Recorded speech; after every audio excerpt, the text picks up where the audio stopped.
Hello दोस्तों, आप सभी को माय यूट्यूब चैनल 1+ मैथमेटिक्स में स्वागत है। आज हम लोग क्लास 9 का प्रश्नावली 1.3 पढ़ने वाले हैं। पिछले क्लास में हम लोग प्रश्नावली 1.2 जो है पढ़े हुए थे। इस क्लास में हम लोग प्रश्नावली 1.3 पढ़ेंगे और 1.3 का जो है क्वेश्चन नंबर 1 इस प्रकार से है कि निम्न भिन्नों को दशमलव रूप में व्यक्त कीजिए। निम्न भिन्नों को दशमलव रूप में व्यक्त कीजिए तथा बताइए कि इसके दशमलव प्रसार किस प्रकार का है। तो क्वेश्चन नंबर 1 का पहला क्वेश्चन है आपका, ध्यान से बोर्ड पे देखिएगा। क्वेश्चन नंबर 1 का पहला क्वेश्चन है आपका 36/100। पहले हमें इसे क्या करना है कि दशमलव रूप में व्यक्त करना है। उसके बाद बताना है कि इसका दशमलव प्रसार शांत होगा कि आसान। सॉल्यूशन लिख लेते हैं। दशमलव में व्यक्त करने के लिए हम लोग 100 से भाग देंगे। और भी आसान कई तरीके हैं जो डायरेक्टली भी इसको दशमलव रूप में व्यक्त किया जा सकता है, लेकिन जो हम लोग का प्रोसेस है, लॉन्ग प्रोसेस कहिए या मीडियम प्रोसेस कहिए, उसमें हम लोग चलते हैं। तो 100 से भाग देते हैं 36 में, तो 100 से 36 में भाग नहीं जाएगा तो दशमलव में इसको देंगे। यहाँ पे 0 डेसिमल बैठा देते हैं दशमलव, तो ये हो गया आपका 360। 100 तिया आपका कितना हो गया 300। यहाँ पे 0 उतर गया, 6 में 0 घटाएंगे तो 6 बच जाएगा। अब क्या है, यहाँ पे एक और 0 बैठ जाएगा क्योंकि डेसिमल दिया हुआ है।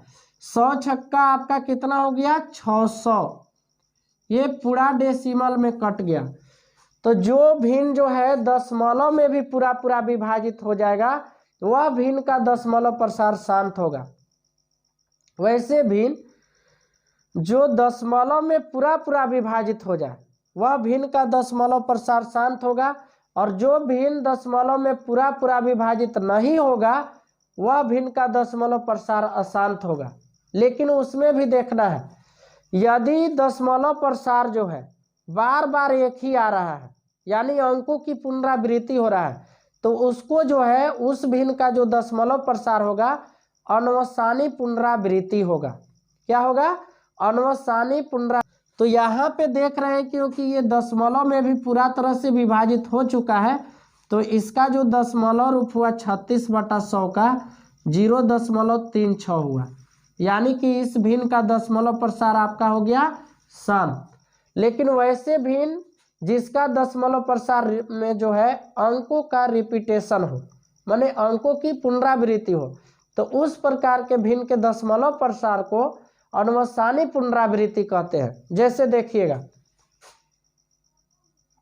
मान लीजिए 1/11, तो हम लोग क्या करेंगे 11 से 1 में भाग देंगे तो 0.0 हो गया।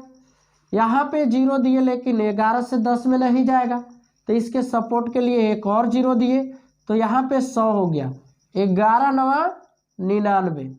यहाँ पे देख रहे हैं 10 में से 9 घटाएंगे तो 1 बच गया, 9 में से 9 0, यानी कि कट गया ये। अब यहाँ ध्यान देंगे कि फिर से 1 मेरा आ गया, यानी फिर 0 9 आएगा, यानी 0 9 0 9 का यहाँ पे रिपीट हो रहा है, माने रिपीटेशन हो रहा है। तो इस स्थिति में इस भिन्न का जो दशमलव प्रसार होगा अनवसानी पुनरावृत्ति होगा। 1/11 का दशमलव प्रसार आपका हो गया 0.09। इसे लिखेंगे हम लोग क्या चीज, अनवसानी पुनरावृत्ति। पुनरावृत्ति यहाँ पे जो हुआ अंकों का रिपीटेशन हो रहा है, इसलिए इस भिन्न का दशमलव प्रसार क्या होगा, अनवसानी पुनरावृत्ति, क्योंकि बार बार रिपीट हो रहा है, पुनरावृत्ति हो रहा है, इसलिए इस भिन्न का दशमलव प्रसार क्या होगा, अनवसानी पुनरावृत्ति। इस प्रकार से प्रश्नावली 1.3 का पहला और भी ऐसे क्वेश्चन है जो आप लोग आसानी से बना सकते हैं, तो आप लोग उसको HW में बना लीजिएगा। और जो क्वेश्चन आपको समझ में नहीं आएगा वह क्वेश्चन आप कमेंट सेक्शन में जाकर कमेंट में लिखकर हमसे पूछ सकते हैं। अब हम लोग क्वेश्चन नंबर 2 पढ़ेंगे। तो प्रश्नावली 1.3 में क्वेश्चन नंबर 2 जो है इस प्रकार से है। पहले इसे इरेज कर लेते हैं। क्वेश्चन नंबर 2, आप जानते हैं कि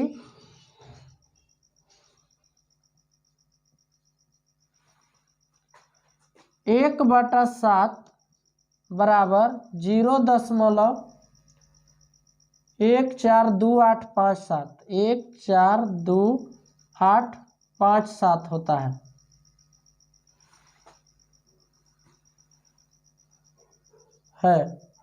वास्तव में लंबा भाग दिए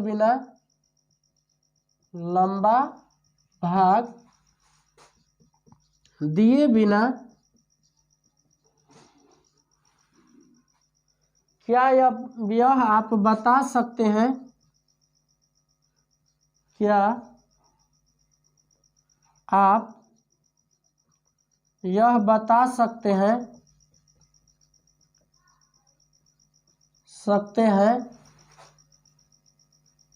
कि 2/7, 3/7, 4/7,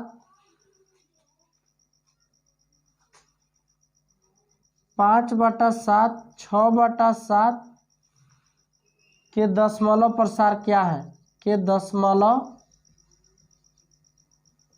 प्रसार क्या है?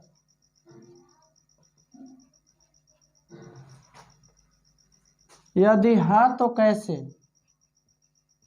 यदि हाँ तो कैसे? आप लोग बोर्ड पे ध्यान से देखेंगे, यहाँ पे क्वेश्चन नंबर 2 बोला है कि आप जानते हैं कि 1/7 बराबर 0.142857 है। वास्तव में लंबा भाग दिए बिना क्या आप यह बता सकते हैं कि 2/7, 3/7, 4/7, 5/7 और 6/7 के दशमलव प्रसार क्या हैं? यदि हाँ तो कैसे? एक बात बताते हैं, क्योंकि हमको 1/7 बराबर 0.142857 पता है, तो हम लोग क्या है, चाहे तो लिख सकते हैं, यहाँ सॉल्यूशन लिख लेंगे। यहाँ बोला है कि वास्तव में लंबा भाग दिए बिना क्या आप बता सकते हैं कि इतना के दशमलव प्रसार क्या है? तो यहाँ पे लिखेंगे हाँ। हम लोग एक बात जानते हैं कि यदि 2/7 लिखना है तो 2 गुने 1/7 लिखेंगे तो भी बात एक ही है। जहां 2/7 लिखा हुआ है वहां आप लिखेंगे 2 गुने 1/7 तो भी बात एक है। 3/7 लिखना है तो 3 गुने 1/7 लिखिए तो भी बात एक ही है। अब ध्यान देंगे, इसी प्रक्रिया से जो है हम लोग इसका जो है दशमलव प्रसार बिना लंबी भाग दिए निकाल सकते हैं। देखिएगा, जैसे 2/7 बराबर आप लिखेंगे 2 गुने 1/7। अब देखिएगा 2 गुने 1/7 का आपका मान कितना है? तो 0.142857। तो 1/7 के स्थान पर हम लोग ये मान रख देंगे 0.142857 इस प्रकार से, और 2 से जो है इसको मल्टीप्लाई कर देंगे। 2 सते 14 के 4 हो गया, 2 पचे 10, 1 11 के 1, 2 8 16, 1 17 के 7, और 2 दूनी 4 और 1 हासिल बचा था 5, 2 चौका 8, 2 एकम 2 और 2 से 0 में 0। यानी कितने अंकों के बाद आपको दशमलव बैठाना है? तो 1 2 3 4 5 6, 1 2 3 4 5 6, यानी कि 0.285714 ये आपका जो है 2/7 का दशमलव प्रसार हो गया। अब देखिएगा क्या है, 3/7 इक्वल टू क्या लिख सकते हैं? 3 गुने 1/7, यानी कि 3 गुने 1/7 का मान कितना है? तो 0.142857। अब इसे 3 से मल्टीप्लाई करेंगे, 3 सते 21 के 1, 3 पचे 15 और 2 17 के 7, 3 8 24 और 1 25 के 5 हाथ में 2, 3 दूनी 6 और 1 और 2 हासिल 8 हो गया, और 3 चौका 12 के 2 और 3 का 3 और 1 हासिल 4। यहाँ पे आपका हो गया 0.142857 4 2 8 5 7 1।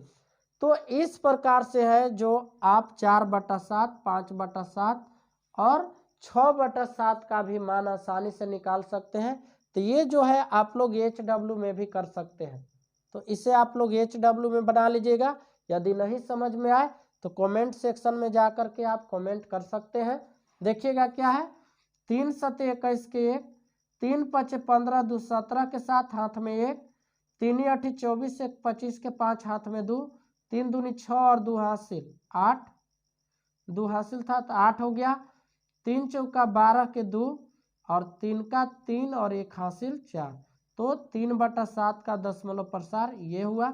इस प्रकार से 4/7 का क्या हो जाएगा, 4 गुने 1/7, तो 4 गुने इतना कर देंगे तो वो 4/7 का मान आ जाएगा। तो नेक्स्ट क्लास में हम लोग और क्वेश्चन पढ़ेंगे। इस क्लास में इतना ही।